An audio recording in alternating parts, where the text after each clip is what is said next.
one other story to relate to you.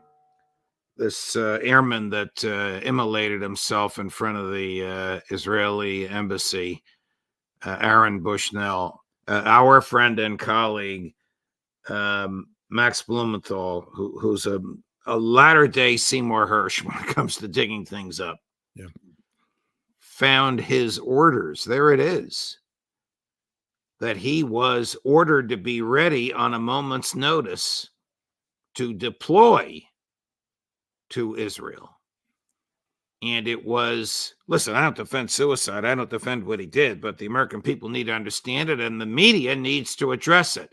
Not with an Israeli flag waving in the background like NBC did, and not without stating what it was about, like look at those headlines, like all the major newspapers in the U.S. did. Only Haaretz gave a headline that said what it was truly about, in protest of American support of Gaza war.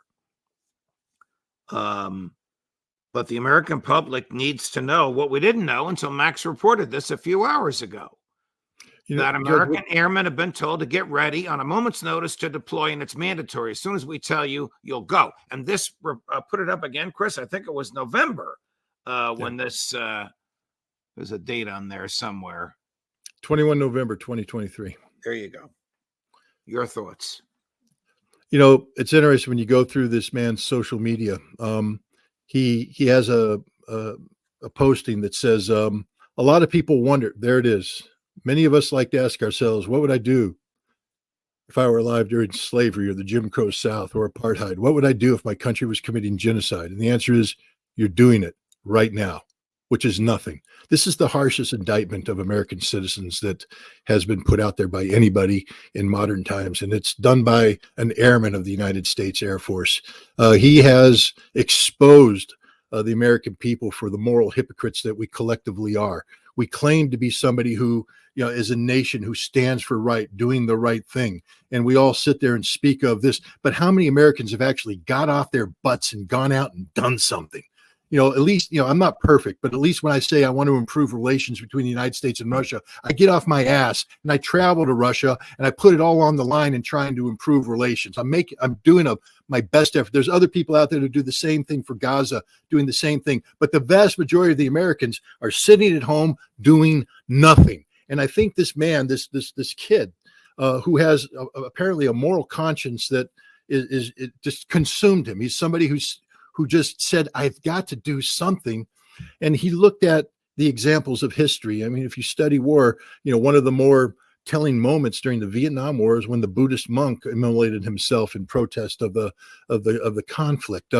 It's an act that many people would say is an act of desperation, but how desperate was this kid? He had orders to go to Israel in a war that he couldn't support. He's on active duty. He has to obey these orders.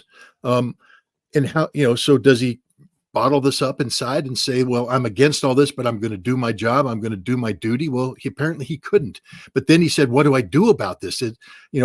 How do I let everybody know about this moral crisis that faces not just me, but all of America? And he burned himself to death. I wouldn't do it. I don't have the courage to do that. There's no way I would do that. But and a lot of people say, well, he's mentally unbalanced.